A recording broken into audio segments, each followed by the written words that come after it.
qu'elle peut produire dans vos cœurs. Amen. J'ai intitulé ce message que le Seigneur m'a mis à cœur. Je l'ai déjà donné, j'ai déjà partagé ce test ici, je crois une fois. Et j'ai déjà eu à le partager ici, mais une fois arrivé en Côte d'Ivoire, le Seigneur m'a donné de le comprendre autrement et j'ai eu à le partager avec des églises. Et ça a été vraiment une grande source de bénédiction parce que l'Esprit de Dieu m'a ouvert l'esprit sur beaucoup d'aspects de ce message et je crois que cela va vous faire du bien. Le thème du message, c'est l'observation et l'inactivité coupable. Ça veut dire simplement une observation qui n'est pas bonne aux yeux de Dieu, une inactivité qui n'est pas bonne aux yeux de Dieu. Alléluia. Et donc j'espère, ce n'est pas un message de culpabilité, ce n'est pas non plus pour taper sur le peuple de Dieu, mais c'est pour nous emmener à avoir le regard de Dieu sur l'urgence de la situation présente. Amen. Je voudrais nous inviter à prendre nos Bibles dans Juge chapitre 5. Juge chapitre 5. Et nous allons lire quelques versets. Lisons à partir du verset 2, Juge chapitre 5, à partir du verset 2. On peut même lire à partir du verset 1er. Juge chapitre 5, je lis. En ce jour-là, Déborah chanta ce cantique avec Barak, fils d'Abinoam. Des chefs se sont mis à la tête du peuple en Israël et le peuple s'est montré prêt à combattre. Bénissez-en l'Éternel. Roi, écoutez, prince, prêtez l'oreille. Je chanterai, oui, je chanterai à l'Éternel. Je chanterai à l'Éternel, le Dieu d'Israël. Ô Éternel, quand tu sortis de Séhir, quand tu avanças dans les champs d'Édom, la terre trembla et les cieux fondirent et les nuées fondirent en eau. Les montagnes s'ébranlèrent devant l'Éternel, ce Sinaï devant l'Éternel, le Dieu d'Israël. Au temps de Jaël, les routes étaient abandonnées et ceux qui voyageaient prenaient des chemins détournés. Les chefs étaient sans force quand je me suis levé, moi, Déborah, quand je me suis levé comme une mère en Israël. Verset 9, mon cœur est au chef d'Israël, à ceux du peuple qui se sont montrés prêts à combattre. Bénissez-en l'Éternel. Verset 12, réveille-toi, réveille-toi, Déborah, réveille-toi, réveille-toi, dis un cantique. Lève-toi, Barak, et emmène tes captifs, fils d'Abinoam. Et nous lisons au verset 20, des cieux ont combattu, de leur sentier les étoiles combattirent contre Sisera, le torrent de Kison les a entraînés, le torrent des anciens temps, le torrent de Kison, mon âme foule aux pieds les héros, alors les talons des chevaux retentirent. Verset 23, maudissez Méro, dit l'ange de l'Éternel, maudissez ses habitants, car ils ne vinrent pas au secours de l'Éternel, au secours de l'Éternel parmi les hommes vaillants. Amen. Voilà donc ce matin, nous sommes en train de partager un texte qui est tiré du livre des Juges. Ce texte nous parle de guerre. C'est un cantique, c'est un chant qui relate une guerre qui a eu lieu entre l'Éternel des armées et les ennemis d'Israël, entre Israël, son Dieu et ses ennemis. Vous savez, cette histoire part d'une déclaration de guerre. Et une déclaration de guerre n'est pas une chose simple. Déclarer une guerre est un acte d'une importance extrême. Il s'agit en fait d'une décision qui est critique. Et lorsqu'un pays déclare une guerre contre un autre pays, ce pays déclare donc une saison ponctuée d'hostilité contre cette autre nation. Vous savez, une déclaration de guerre permet d'agir et de mobiliser des forces pour pouvoir combattre une autre armée. Elle ne doit pas être trop tardive, parce que si tu déclares, tu pars en guerre trop tardivement, l'ennemi, ton adversaire peut avoir le dessus sur toi, peut avoir un avantage qui est insurmontable.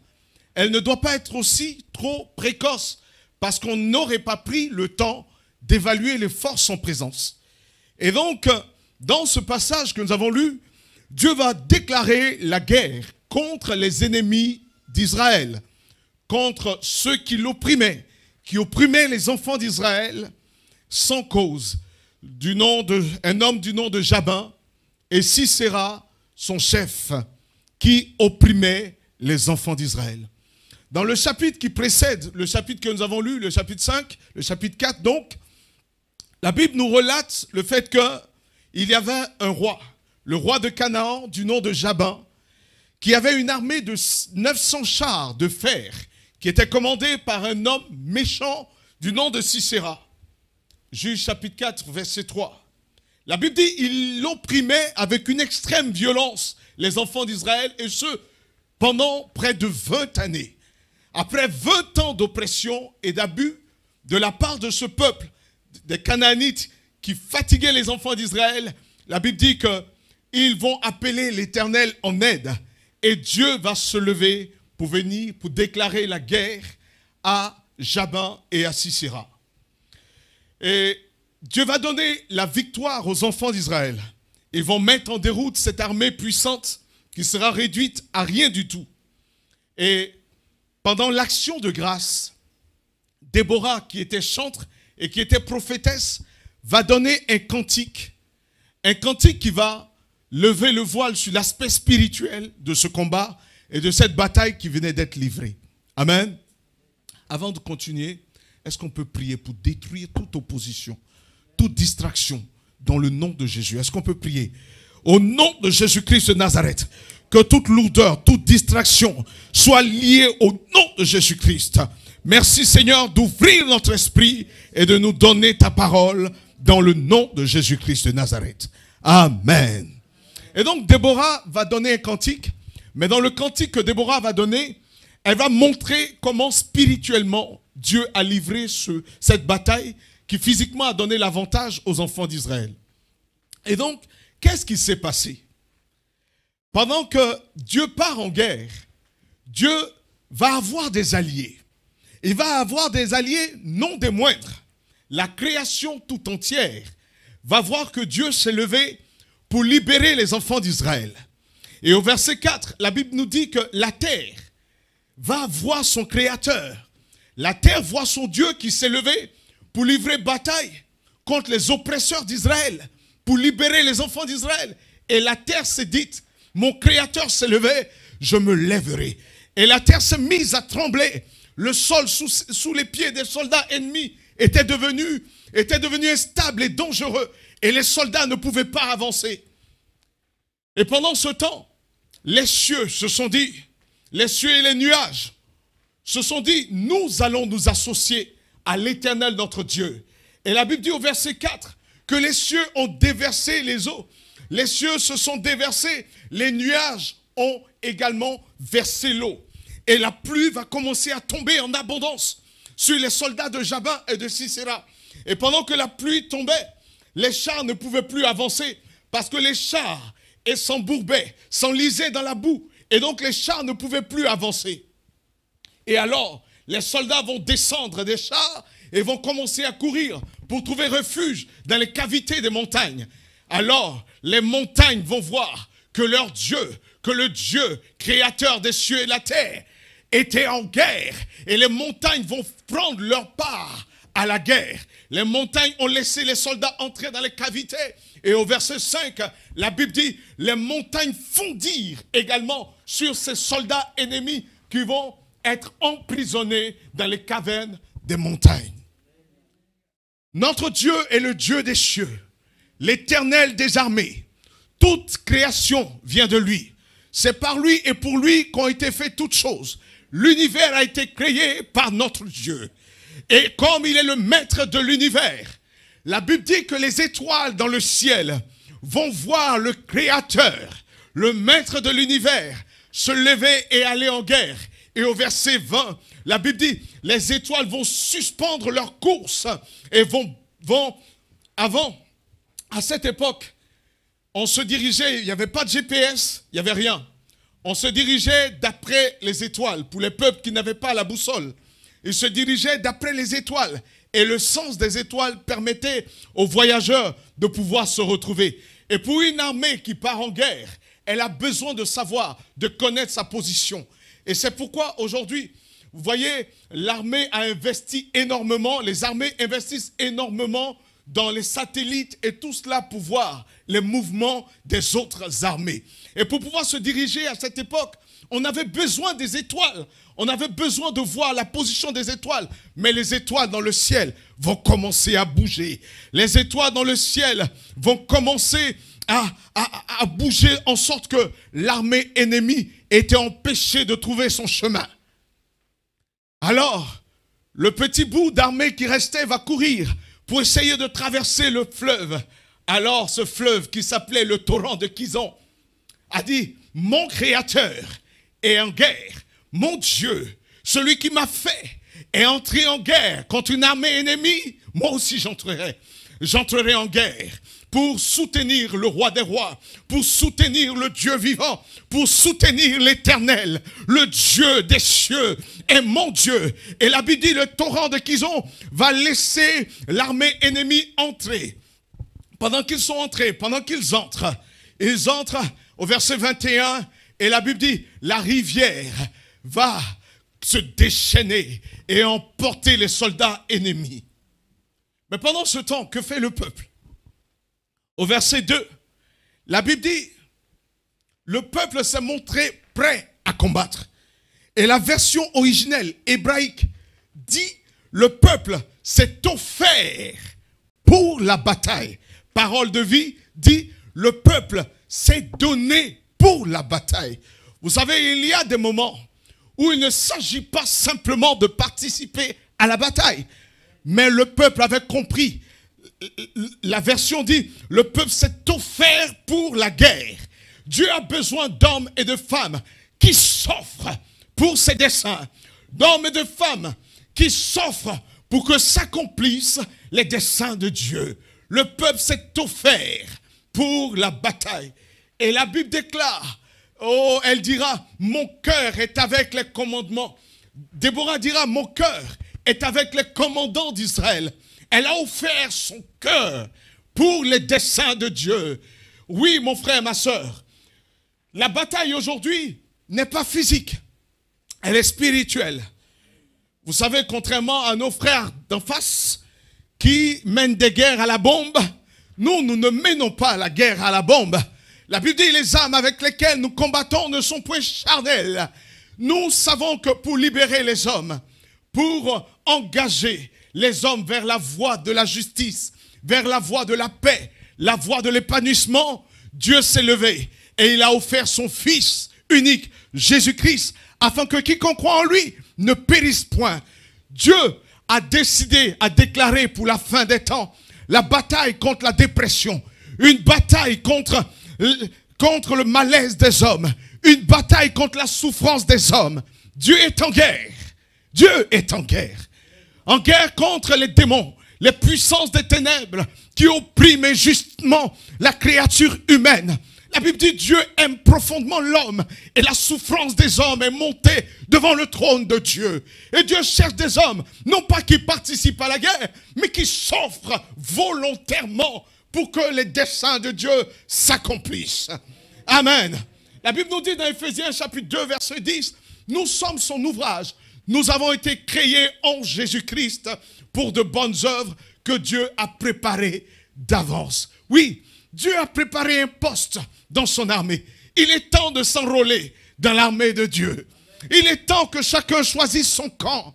Il n'y a pas de neutralité dans ce combat. Que chacun se lève pour les desseins de Dieu. Dieu cherche des hommes et des femmes qui s'offrent volontairement.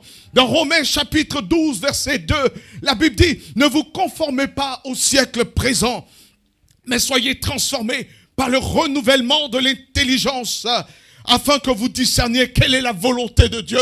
Et la volonté de Dieu pour ce temps, c'est que des hommes et des femmes s'offrent pleinement pour les desseins de Dieu, pour l'évangélisation, pour la prière, l'intercession, pour aller dire à un voisin, Dieu t'aime, Jésus t'aime. Des hommes et des femmes qui ne vivent plus pour eux-mêmes, mais qui offrent, qui s'offrent volontairement pour la bataille.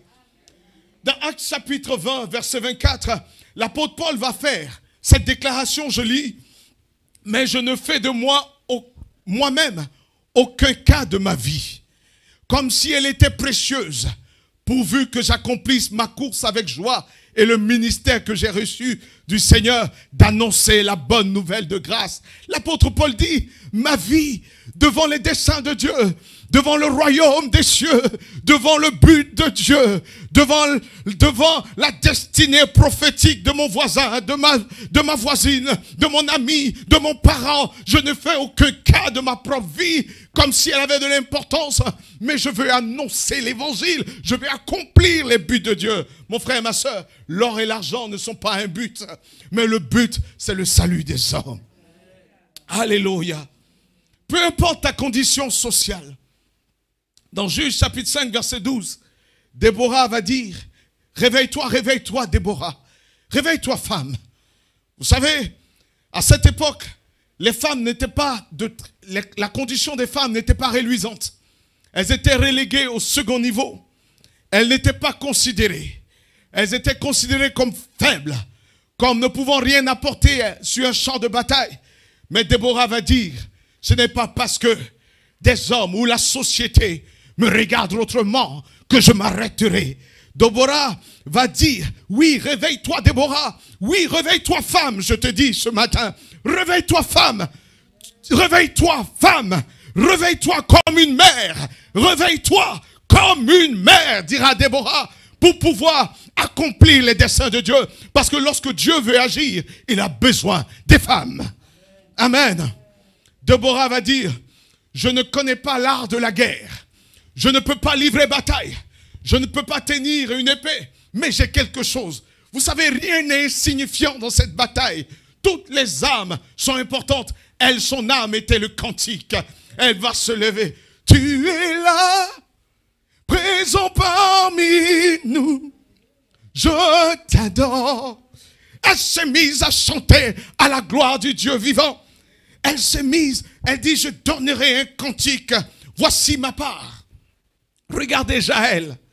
Jaël, c'est elle qui va porter le coup fatal à Sisera. La Bible dit Jaël, elle avait une alliance entre sa famille et le roi de Canaan. Il y avait une alliance qui faisait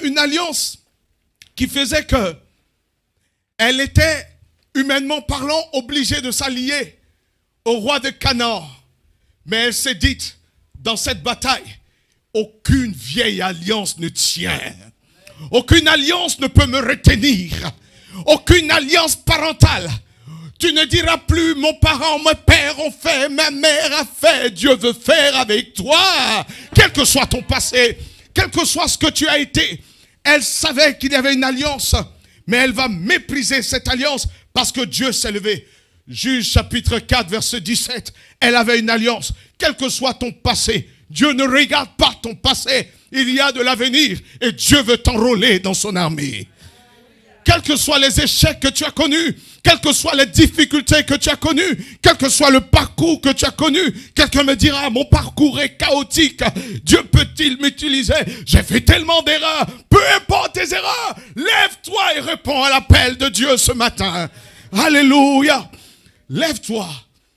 Oui, mes amis, je vous dis aujourd'hui, la guerre est déclarée. Le diable sait qu'il lui reste peu de temps. L'ennemi sait qu'il lui reste peu de temps.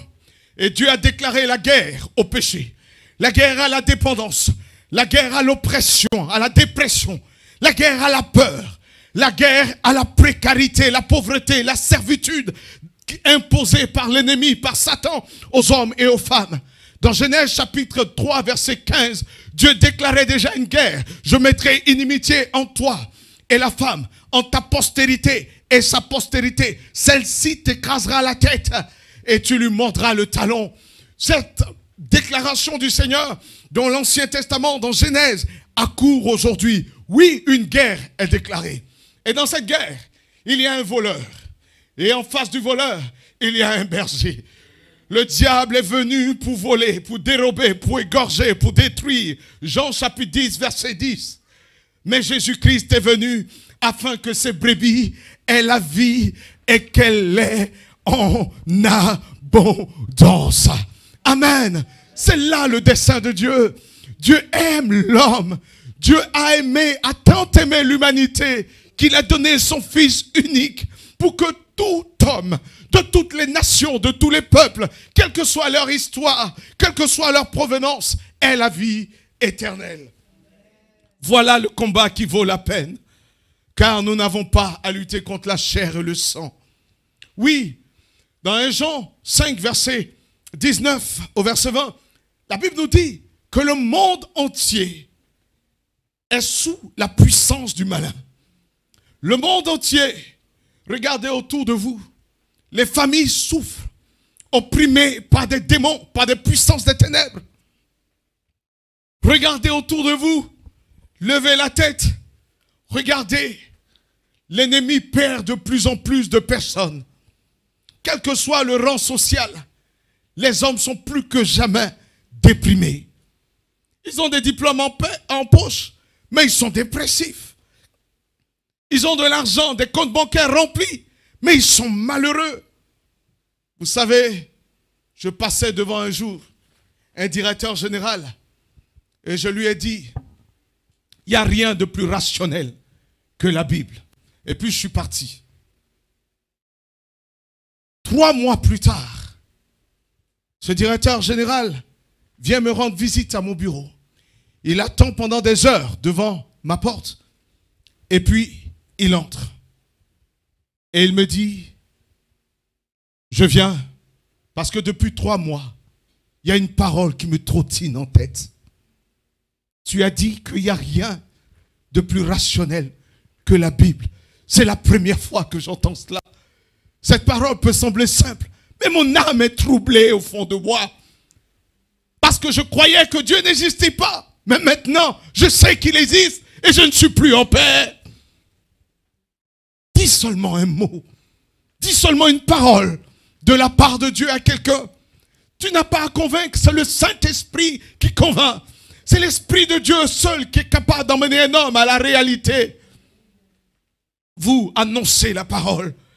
Persévérez en annonçant la parole de grâce. Nous avons le Fils de Dieu, le véritable Jésus-Christ. Eux ne l'ont pas, sont malheureux. Même s'ils crient avec orgueil. Ne regarde pas son orgueil, mais parle-lui. Parle-lui. Jésus-Christ est venu pour guérir ceux qui ont le cœur brisé. Pour proclamer aux captifs la délivrance et aux aveugles le recouvrement de la vue. Pour envoyer libres les opprimés et pour publier une année de grâce du Seigneur. Mon frère, ma soeur, oui, c'est vrai, Dieu cherche des hommes et des femmes. Mais pourquoi ce titre? L'observation et l'inactivité coupable. Pourquoi ce titre? Depuis, je parle d'engagement, je parle de tout cela. Mais pourquoi un tel titre? Tu me poseras la question. La réponse se trouve au verset 23 de Juge chapitre 5. La Bible nous parle d'un peuple. Le peuple, la tribu de Méro. Dans Juge chapitre 5 verset 23, il est dit, maudissez Méro, dit l'ange de l'Éternel. Maudissez, maudissez ses habitants, car il ne vint pas au secours de l'Éternel, au secours de l'Éternel parmi les hommes vaillants. Amen. Amen. La Bible nous dit dans ce passage-là que Dieu va maudire un peuple dont on ne parlera plus dans la suite de l'histoire biblique. On ne parle plus de Méro. L'histoire et le nom de ce peuple a disparu à ce moment-là. Mais ce qu'on sait, c'est qu'ils étaient parmi les hommes vaillants.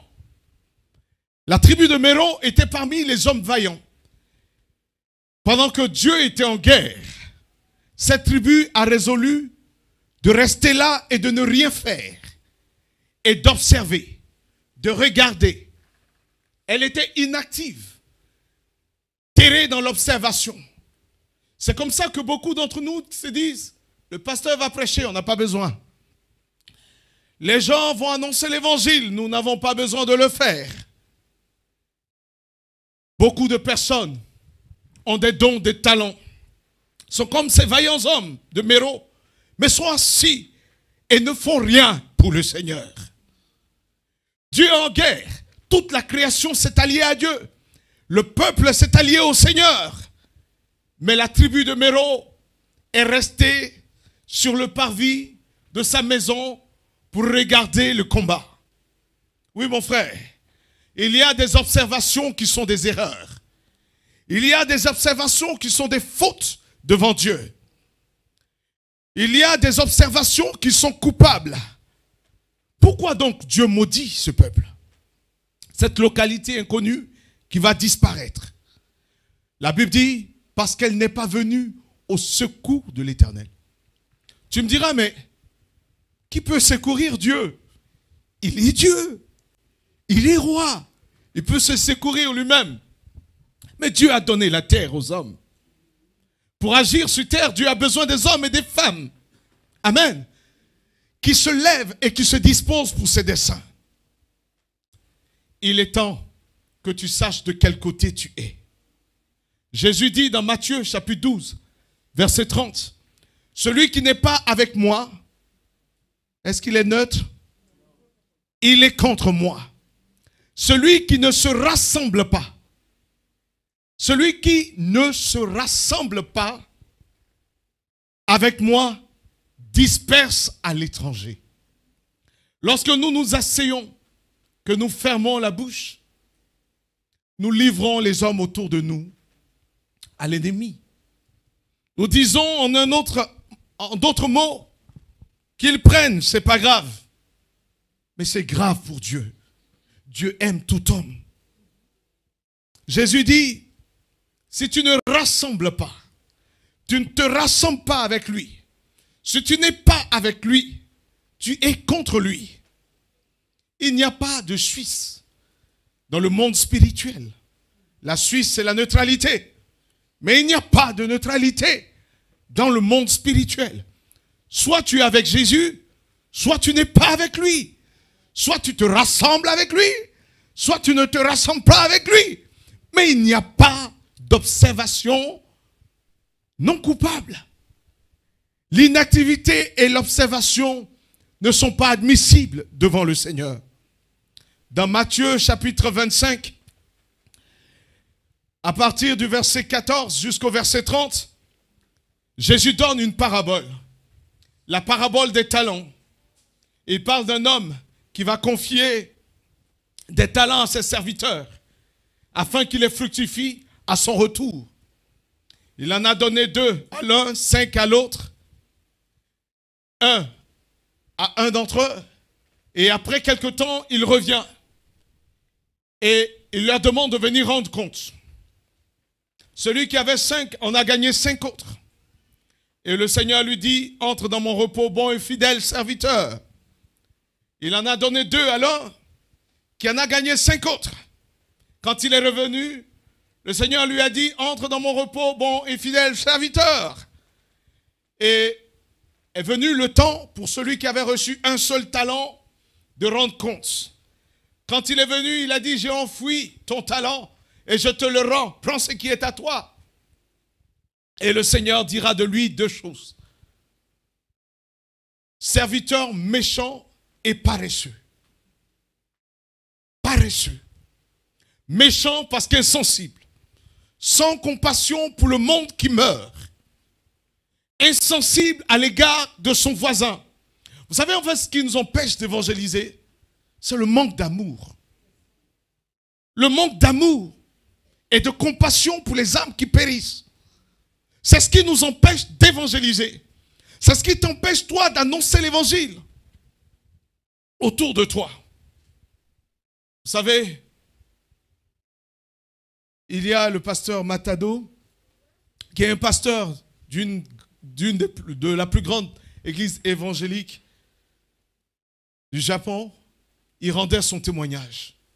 Il avait été chauffeur de taxi. Chauffeur de taxi, et comme chauffeur de taxi, son taxi était devenu sa tente d'évangélisation. Son taxi était tellement important pour lui, quand quelqu'un entrait dans le taxi, il lui annonçait l'évangile. Il parlait de Jésus. Et dans son taxi, des prostituées se sont converties. des hommes d'affaires se sont convertis.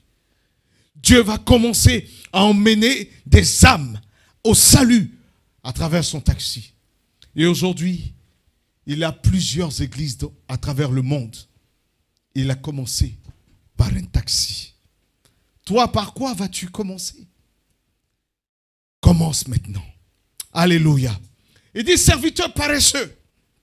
L'œuvre de Dieu n'est pas facile. Servir Dieu, se lever pour les desseins de Dieu, ce n'est pas facile. Vous savez, ça demande parfois que tu sortes de tes zones de confort, que tu te prives de sommeil pour prier pour le salut d'une âme. Quand je rentrais, souvent à 2 heures du matin, j'étais jeune, à 4 heures du matin, je revenais des boîtes de nuit, des bistrots, que j'entrais à la maison, j'entendais ma mère dire, mon fils, Seigneur, sauve mon fils. Sauve mon fils. Je l'entendais qui fléchissait les genoux et qui priait pour mon salut. Et parfois je l'entendais dire, je te donne mon fils. Vous savez, à l'époque, comme je n'étais pas chrétien, je rigolais. J'ai dit, waouh, qu'est-ce qu'ils lui ont fait? Elle est devenue folle. Mais aujourd'hui, je bénis Dieu pour sa vie. Parce qu'elle a cru jusqu'au bout. Pendant des années, ma mère a prié pour que je me convertisse. Arrête de juger ton enfant. Fléchis les genoux, prie pour lui. Paye le prix. Alléluia. Déborah va dire, je me suis levé comme une mère en Israël. Être mère est un appel. Amen. Être mère est un appel. Je pense à Susanna Wesley, qui a donné 2 de ses enfants qui ont marqué le monde. Être mère est un appel. Amen. Quelqu'un me dit amen, amen, amen, amen. Alléluia. Ce fils que tu es en train d'éduquer sera un jour la réponse de Dieu pour une génération. Cette fille que tu es en train de lever sera la réponse de Dieu pour une génération. C'est pourquoi tu ne dois pas baisser les bras. Tu dois prendre ta condition de mère comme un véritable appel pour les desseins de Dieu. Deuxième chose, dans Matthieu chapitre 25, verset 30, deuxième chose que ce maître va reprocher à ce serviteur, il lui dira, serviteur inutile. Inutile. C'est-à-dire, quelqu'un qui était là sans fruit et qui ne portait aucun fruit. Vous savez, parfois on se dit, oh ben, je ne porte pas de fruits, c'est pas grave. Hein. L'essentiel, c'est que je suis sauvé. Ouais, c'est pas grave. Hein. Au moins, je suis sauvé, c'est pas grave. Mais en réalité, cela traduit le fait que dans ton cœur, l'amour de Christ n'y est pas. C'est pourquoi le Seigneur dira, arrière de moi, à beaucoup de personnes. Et Pierre donne une réponse. Dans 2 Pierre 5, verset 8, il dit, si, après avoir cité la vertu, l'amour, la douceur, la tempérance, la piété, l'amour fraternel, et après avoir cité toutes ces choses, l'apôtre Pierre dit, si ces choses sont dans vos cœurs, elles ne vous laisseront pas oisifs, c'est-à-dire inactifs, dans la maison de Dieu, et pour les desseins, pour la connaissance de Jésus. Elles ne vous laisseront pas inactives, mes sœurs. Lève-toi. Ne dis pas, je n'ai pas de talent, je n'ai pas de don. Il y a toujours quelque chose à faire. Parle au boucher, que tu vois toutes les semaines, parce que tu aimes sa viande. Mais Dieu aime son âme. Amen. Vous savez, les lépreux nous donnent, dans 2 Rois chapitre 7, la Bible dit que la ville était assiégée. Il y avait un siège autour de la ville. Il n'y avait plus à manger. Et ces lépreux, ces personnes qui étaient les rebuts de la société, étaient hors de la ville devant. Et ils vont se dire plutôt, ces lépreux, si nous sommes là, nous mourrons. Si nous allons vers l'armée étrangère, nous mourrons. Pourquoi resterions-nous ici? Et ils vont se lever, ils vont aller vers cette armée. Et Dieu a fait sonner sa voix et l'armée ennemie s'était dispersée, laissant de la nourriture à profusion, alors que dans la ville, les gens avaient faim. et ils vont manger. Chacun se prend, il mange. Ils s'en cachent, ils s'en mettent. Après avoir pris le maximum, ils se sont rendus compte qu'il en restait encore. Et dans 2 Rois, chapitre 7, verset 9, entrant en eux-mêmes, ils diront l'un à l'autre, nous n'agissons pas bien. Cette journée est une journée de bonnes nouvelles. Oui, nous avons la bonne nouvelle de l'évangile. Vous savez, le mot évangile vient de l'expression euangelion. C'est un cri de victoire. Lorsque le messager revenait du champ de bataille, quand il revenait pour porter des informations sur la guerre, la sentinelle était là, elle observait qu'il courait. C'était vraiment un sprinter. Hein? Et donc pendant qu'il court et qu'il approche la ville, quand c'était une bonne nouvelle, il criait « Euangelion, Euangelion, Euangelion » pour dire que c'est une bonne nouvelle. Et aujourd'hui, nous avons cette bonne nouvelle. Jésus est mort, bien plus, il est ressuscité pour sauver l'humanité. Voilà la bonne nouvelle. Cette bonne nouvelle a emmené des dépressifs comme moi à être heureux, à être joyeux. Cette bonne nouvelle a arraché du péché des gens comme nous autres pour nous donner comme un sacrifice vivant à Jésus-Christ. Gloire soit rendue à Dieu. Oui, Matthieu chapitre 9, verset 37 nous dit, la moisson est grande. Vous savez, ne partez pas, le plus bon arrive. J'ai gardé ça pour la fin, pour ceux qui restent jusqu'à la fin. Alléluia. Amen.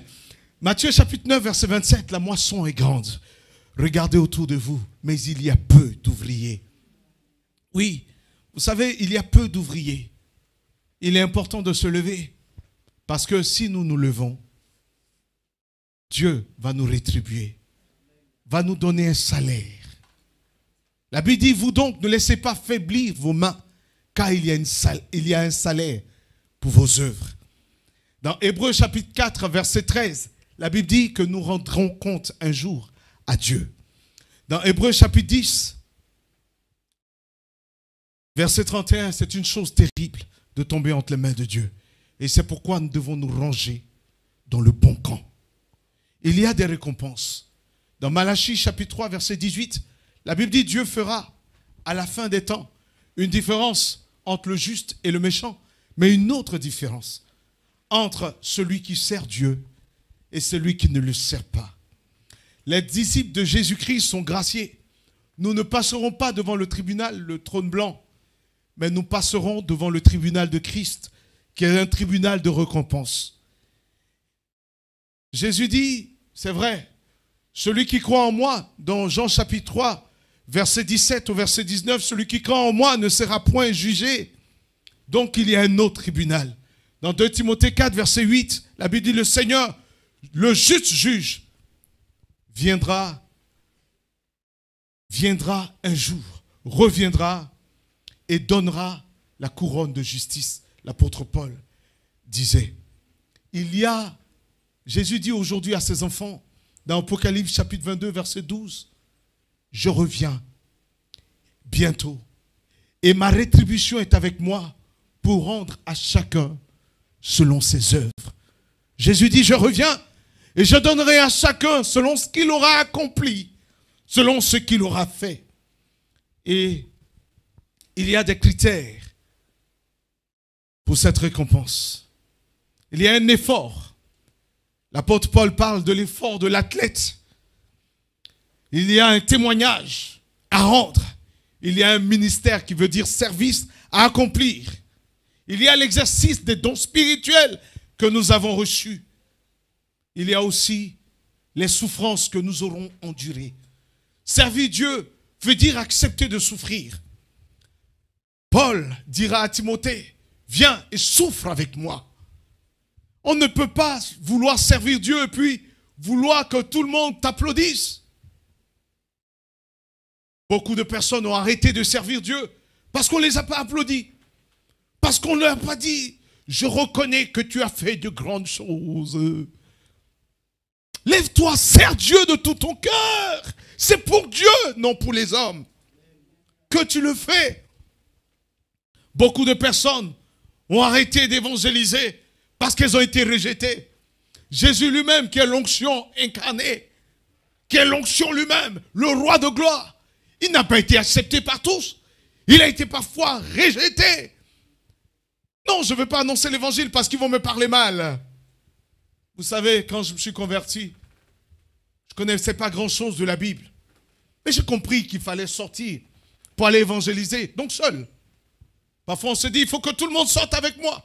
Mais Dieu a besoin d'un homme seul. Je me suis levé, j'ai commencé à évangéliser. Et vous savez, un jour même, je suis arrivé pour aller évangéliser. Et j'ai annoncé l'évangile à des jeunes. Jésus-Christ est Seigneur. Donnez vos vies au Seigneur. Alléluia. Et pendant que je leur parlais, ils se faisaient des signes.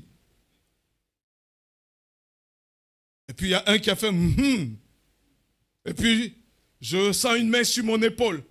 Je me tourne. C'est un homme barricadé de fétiches. Et il me demande, qu'est-ce que tu fais là? Tu parles de quoi même? Quand je l'ai regardé, mon sang a coulé de la tête jusqu'aux pieds. J'ai eu peur. Tu t'attends à ce que je dise, ouais, j'ai prié, j'ai dit au nom de Jésus. J'ai dit simplement, je ne t'ai pas parlé, je ne parlais pas à toi. J'ai fui, je suis rentré chez moi. C'est pas glorieux. J'ai pleuré devant Dieu pour dire que j'ai fui. Parce que j'ai eu peur. Et pendant que je jeûnais, je priais, le Seigneur me dit, je te donne la force pour aller prêcher. Je te remplis de mon esprit pour aller parler de moi. J'ai commencé sans rien, avec la peur, avec le tremblement, faible que j'étais. Je me suis levé. Et les autres fois, j'ai senti une assurance venant de l'Esprit de Dieu. Priant pour les malades guérissaient, des familles entières se sont converties. Mais j'ai commencé faiblement. Ne méprise pas les faibles commencements. Tu commenceras avec des erreurs, mais accepte. Tu commenceras avec peur. Donc je ne connais pas de verset biblique. Et parfois quand on me demandait où c'est dans la Bible, j'ai dit après je vais répondre. Alléluia. Mais commence. Mais dans cela, il y avait des gens qui se convertissaient. Quand après 20 ans, il y a un jeune homme qui m'a appelé récemment, qui dit, je te cherchais. Voilà ma femme. Je suis allé le rencontrer, je te cherchais. Je me suis converti, tu m'as annoncé l'évangile. Je dis, comment? C'est pas lui qui s'opposait là. Il dit, ce que tu as semé, j'étais chez moi. Le Seigneur a parlé à mon cœur. Je te cherchais pour te dire merci. J'ai dit, dis merci au Seigneur. Ne méprise pas les faibles commencements. Commence là où tu es. Déborah était faible, mais elle avait un chant. Quelles sont les récompenses? Dans 1 Pierre chapitre 5, verset 4 plutôt, la Bible parle de la couronne incorruptible de gloire. La couronne, vous obtiendrez la couronne incorruptible. Vous savez, toutes les couronnes sur la terre vont se détruire. Mais Dieu dit, il va te donner une couronne incorruptible de gloire. Dans 1 Corinthiens chapitre 9, verset 25, la Bible parle encore. Il dit, tous ceux qui combattent s'imposent toutes sortes d'abstinences. Parfois, ce n'est pas forcément par l'évangélisation, par l'aide, par le partage d'un repas. J'invite le voisin à manger. À l'heure du corona, il faut faire un peu attention quand même. Hein. Mais j'invite, je donne. Je fais des courses, je donne à quelqu'un, à une vieille personne qui est à côté. Tous ceux qui combattent s'imposent toutes sortes d'abstinences et le font pour obtenir des couronnes corruptibles. Quand vous voyez les boxeurs, ils boxent, c'est pour des couronnes corruptibles. Ils ont des couronnes, ils ont parfois des ceintures et ils abordent leur ceinture. Mais cette ceinture périra. Mais l'apôtre Paul nous dit, nous le faisons pour une couronne incorruptible. Et dans Apocalypse chapitre 3 verset 11, Jésus dit, retiens ce que tu as, afin que personne ne prenne ta couronne. C'est fort de sens. C'est-à-dire, il y a avec les œuvres que Dieu a prévues pour toi, il y a des couronnes adaptées. Et le Seigneur dit, prends garde, retiens ce que tu as, fais avec ce que tu as, afin que personne ne prenne ce qui t'est destiné. Parce que si tu ne le fais pas, Dieu suscitera des gens pour le faire à ta place. Et ceux-là prendront ta couronne. Ils le prendront ta couronne. Parce que tu ne l'as pas fait. Et dans Matthieu chapitre 25, une autre récompense, c'est le règne. Le règne. Matthieu chapitre 25, verset 34. La Bible dit alors, le roi dira à ceux qui seront à sa droite, venez vous qui êtes bénis de mon Père, prenez possession du royaume qui a été préparé dès la fondation du monde pour vous. Il y a un royaume qui a été préparé pour nous. Jésus dit dans la maison de son Père, il y a plusieurs demeures. Et il y en a qui sont préparées pour toi et pour moi. Et un jour, nous prendrons possession du royaume, c'est-à-dire d'un règne qui a été préparé dès la fondation du monde. Et dans Luc chapitre 17, verset 19, Jésus dirait, il dira, c'est bien serviteur, parce que tu as été fidèle en peu de choses. Il dit fidèle en peu de choses. Ce que Dieu regarde, ce n'est pas ce que tu as, mais c'est ta fidélité. Amen. Ta fidélité dans le peu qu'il te donne. Il dit reçois le gouvernement. C'est-à-dire un jour, Dieu va nous donner un règne, un gouvernement. C'est-à-dire moi que vous me voyez là, moi qui prends le métro, j'aurai un gouvernement dans le ciel. Oh, alléluia. Moi, personne ne me connaît. Narcisse Kouakou. Il n'y a rien, on ne le connaît pas sur TikTok, Instagram, nulle part. Mais dans le ciel, je régnerai avec Jésus. Alléluia. Mets ton nom dessus, dis je régnerai avec Jésus. Alléluia. Tu régneras avec Jésus dans le ciel. Mais c'est beau. Il dira à certains, il dit toi prends 10 villes. Et le Seigneur dit ta mine a produit 5 mines. Toi, tu es établi sur 5 villes. Il établira chacun sur des contrées. Les êtres vivants dans le ciel vont nous servir. Tu imagines, tu sors et tu vois les anges qui chantent tes louanges. Ah, je vais y arriver. Alléluia. Alléluia. Il dit, Apocalypse 2, verset 26, à celui qui vaincra et qui gardera jusqu'à la fin. Mais quoi? Mes œuvres. Apocalypse chapitre 2, verset 26. À celui qui vaincra et qui gardera jusqu'à la fin mes œuvres. C'est-à-dire les œuvres que j'ai destinées pour lui. Il dit, je lui donnerai une autorité sur les nations, le règne. Dieu dit, il te donnera une autorité. Nous reviendrons gouverner, vous savez, un jour on reviendra, on parlera ensemble d'eschatologie, de la fin des temps, mais on reviendra gouverner. Alléluia. Vous allez voir le pasteur Louis K. Alléluia. En train de gouverner, tu dis non, c'est pas lui. Non, c'est lui, c'est vraiment lui. Quand il priait pour toi, quand il priait, il prêchait à l'église. Alléluia. Et j'ai découvert aussi, alléluia, que pouvoir donner aux pauvres, c'est également quelque chose qui compte dans le ciel. Amen. Il dit, je donnerai autorité sur des nations. Le Seigneur dit, bon, toi tu prends l'Angleterre, là, tu prends la Suisse, tu prends... Mais c'est fort, c'est fort. Et quatrième élément, c'est l'héritage. C'est-à-dire un héritage.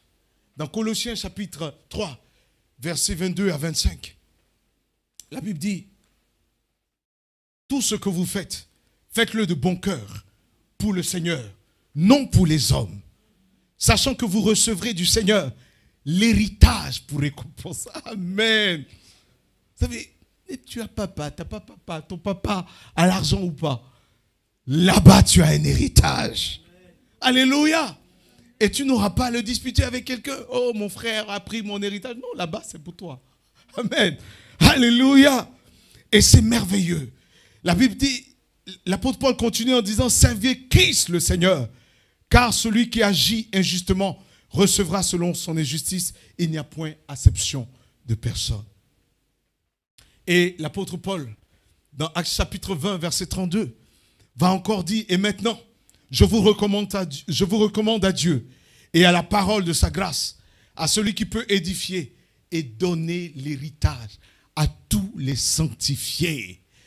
Dieu peut donner un héritage à tous les sanctifiés. Il y a une autre couronne, c'est la moisson de la vie, la moisson de l'esprit, qui est la vie éternelle.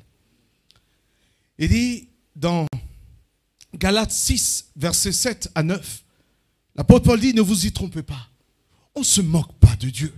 Ce qu'un homme aura semé, c'est ce qu'il récoltera. Celui qui sème pour l'esprit moissonnera de l'esprit la vie éternelle. Et le psaume 126 nous dit, celui qui sème avec des larmes, ceux qui sèment avec des larmes moissonneront avec des chants d'allégresse. Alléluia.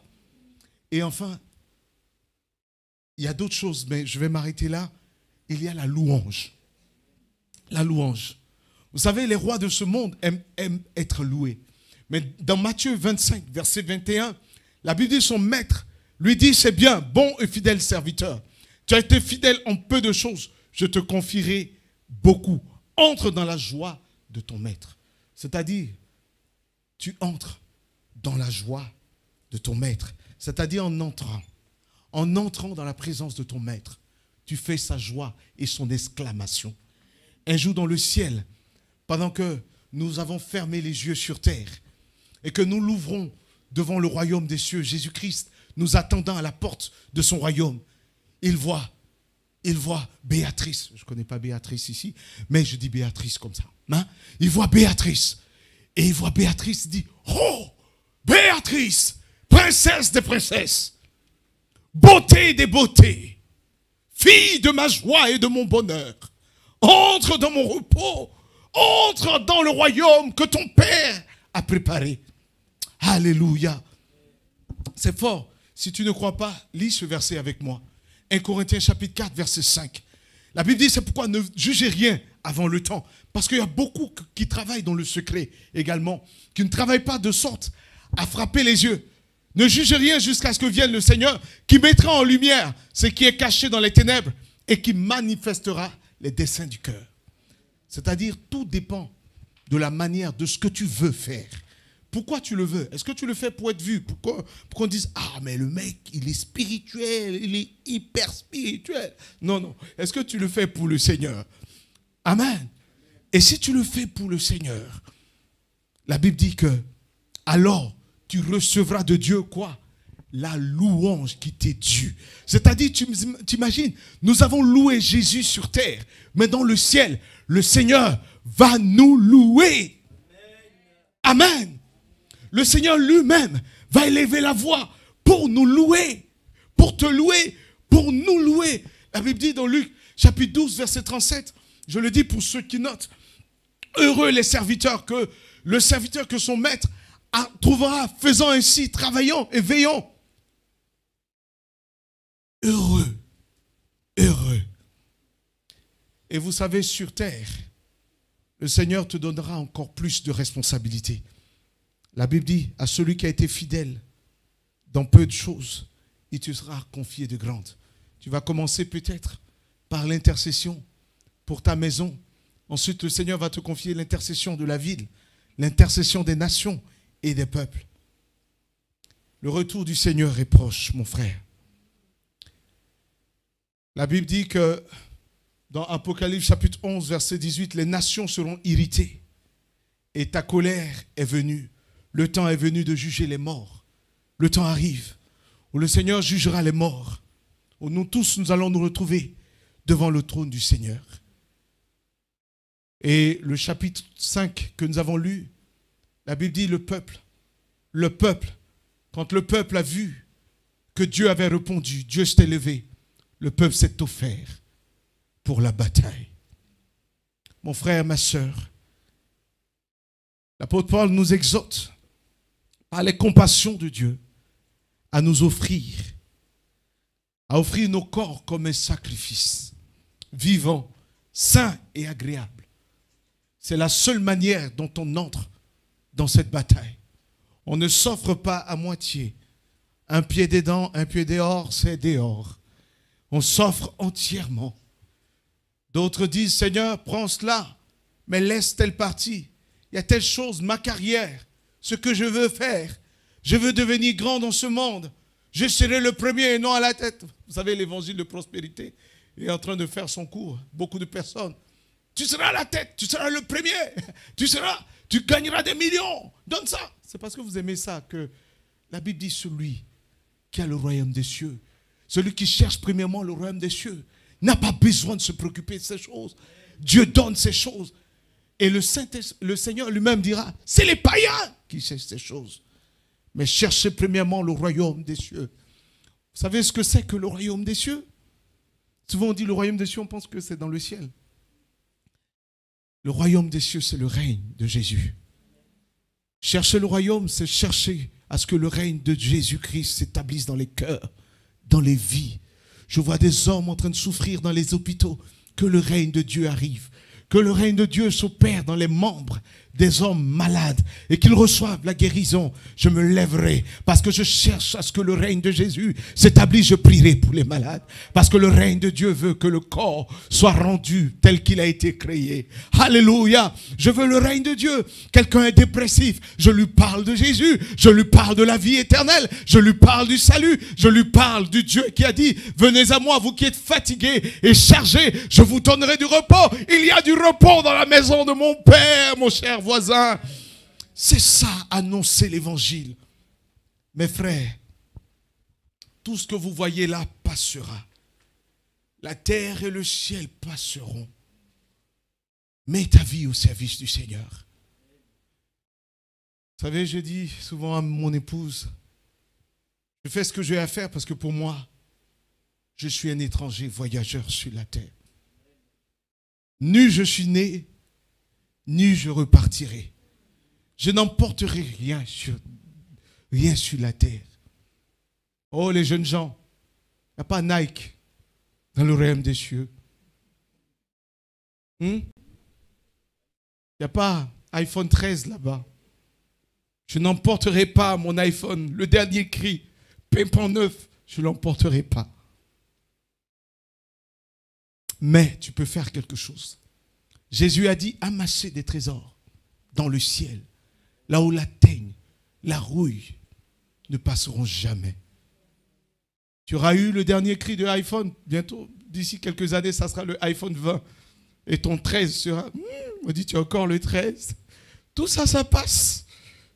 La gloire de ce monde passe. Mais travaille pour le Seigneur. Que dimanche prochain, chacun vienne avec une personne. Force. Il y a des gens qui disent, non, je ne veux pas embêter les gens. Embête-les. Amen. Embête tous tes voisins. Gloire à Dieu. Mais c'est pour lui. Vous savez, j'ai annoncé l'évangile à quelqu'un. Et la personne s'est mise en larmes. Des temps plus tard. Et elle a pleuré. Pourquoi? Parce qu'elle n'avait pas reçu l'évangile plus tôt. Et elle pleurait pour dire, je suis passé à côté de tellement de bonheur. Oui, mon frère, ma soeur, la couronne, des couronnes, le règne, la louange de Dieu lui-même, un service plus grand et la gloire éternelle. C'est ce qui t'attend. Amen. Je vais demander au groupe musical. C'est vrai, parfois on lance l'appel, on répond tous. Mais je veux simplement. Vous savez, parfois il y a des gens qui disent, je vais entendre Dieu me parler. À quoi je suis appelé? Je vais te dire ce que ta main trouve à faire. Fais-le déjà. Parfois, on veut faire de grandes choses avant les petites choses. Dieu a dit à Joseph qu'il sera grand. Mais Dieu n'a pas montré les étapes. Tu veux découvrir l'appel qui est sur ta vie, mets-toi en marche. Commence à travailler. Commence à travailler pour le Seigneur. Et au fur et à mesure, tu vas atteindre ce but-là. Vous savez, je disais à ma femme, quand je quittais mon pays, que je venais en France, je voulais être chercheur. Je voulais être chercheur, pasteur Louika. Faire la recherche. Je voulais qu'on cite mon nom dans tous les annales. J'ai démissionné pour venir faire un doctorat ici. Et quand j'ai commencé à faire, le doctorat était le but absolu, le Graal final, à mes yeux. Et j'ai commencé, et l'église est née. Arrivé un moment où je ne pouvais plus concilier, l'église ne pouvait pas payer un salaire. Donc j'étais obligé de travailler. Je ne pouvais pas concilier l'église, le travail, ma famille, et puis le doctorat. Je ne dis pas aux gens de renoncer. Moi, ça a été ma part à moi. Je ne dis pas encore que c'est transférable. Et à un moment donné, c'était impossible. Mon directeur de thèse qui me relançait en me disant non, il faut que tu avances, il faut que tu avances. Il faut qu'il y ait des programmes à l'église, il faut qu'on prie, il faut qu'on évangélise dans les rues. Et il fallait choisir. J'ai dit un jour au Seigneur, j'ai fléchi les genoux en pleurant. En disant, Seigneur, je renonce au doctorat. Je renonce à la carrière de chercheur. Et je me donne à toi. Je vais servir. Je vais me consacrer à l'église. Je ne te dis pas de faire ça. Encore une fois, faites les études, hein, les jeunes gens. Non, le pasteur Narcisse a dit, il a renoncé, moi je renonce à mon BTS. Non, c'est pas ça. OK? Et je suis frustré intérieurement. C'est comme une petite blessure, mais je continue à servir Dieu. Et des années plus tard, le Seigneur permet que je travaille dans un centre avec la sœur. Et j'étais dans ce centre-là, et on m'a confié la responsabilité des données, des recherches, de la recherche. Pendant ce temps, je continuais l'œuvre à l'église.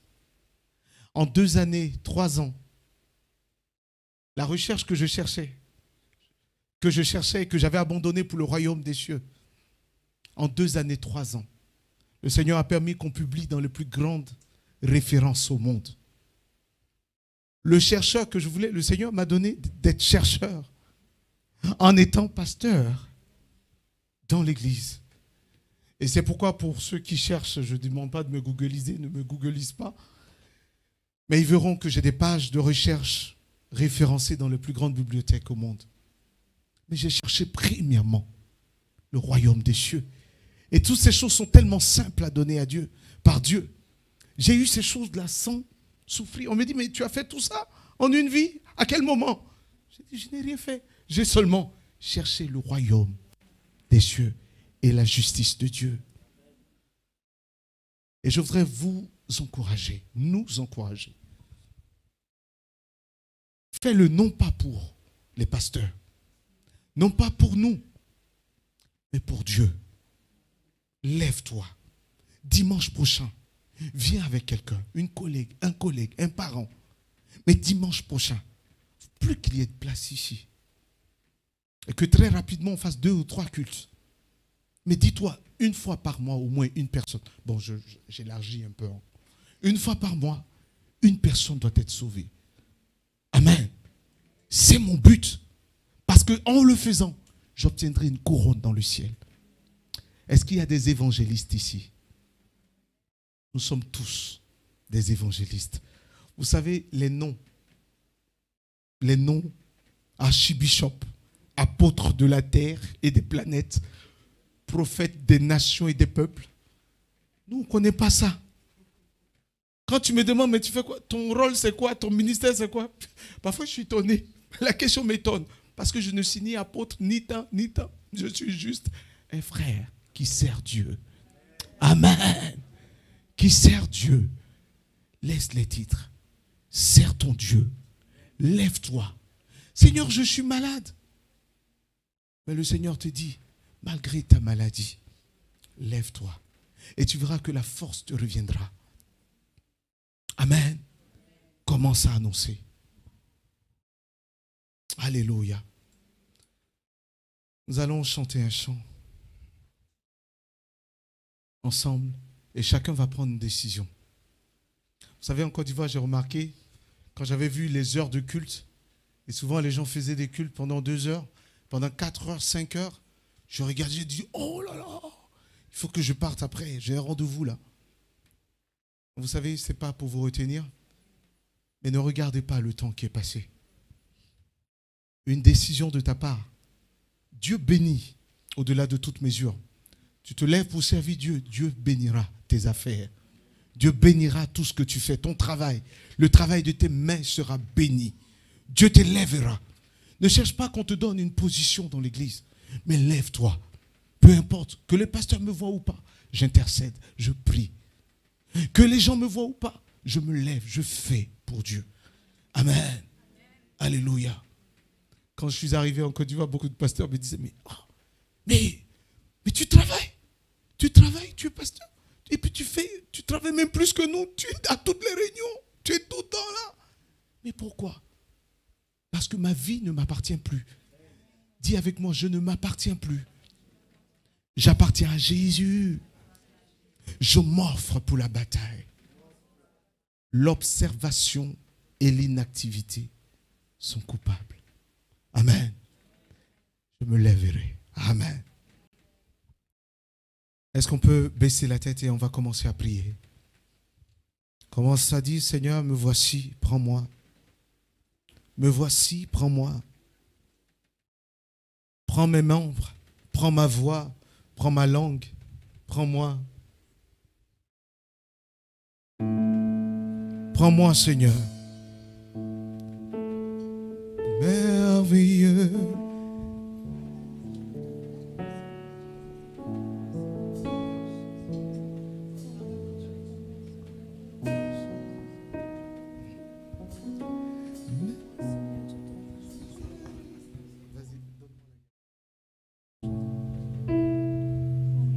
Alléluia. Commence à prier. Prie pendant que je cherche ce chant-là.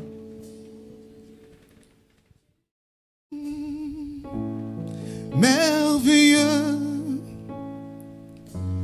est notre Dieu. Tu es Dieu et tu fais de grands prodiges. Nous élevons ton nom si grand. Prosternés, nous t'adorons. Merveilleux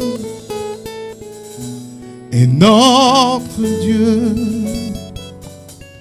Tu es Dieu et tu fais de grands prodiges. Nous élevons ton nom si grand.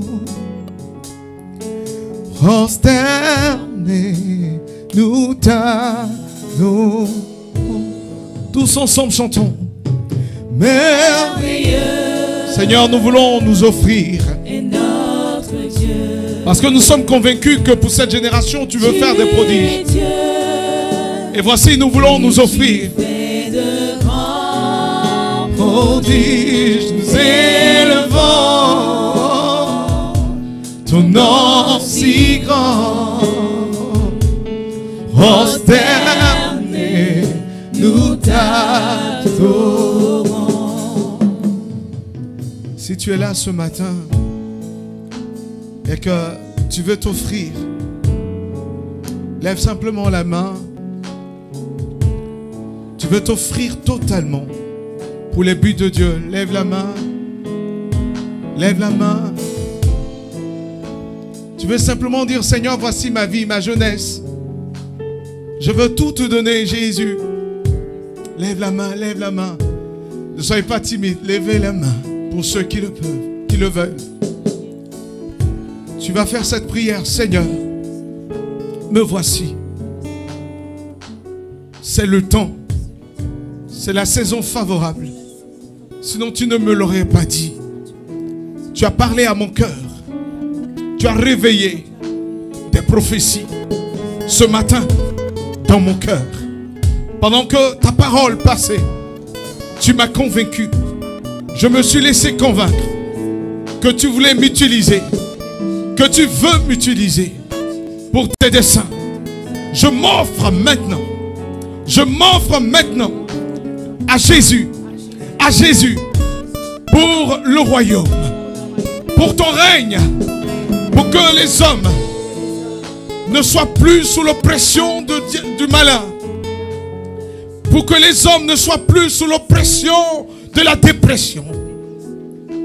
Me voici pour annoncer la bonne nouvelle du royaume. Me voici pour te servir comme mère pour les mères, comme père. Mais me voici pour tes desseins. Au nom de Jésus-Christ. Amen. Amen. Est-ce qu'on peut acclamer le Seigneur?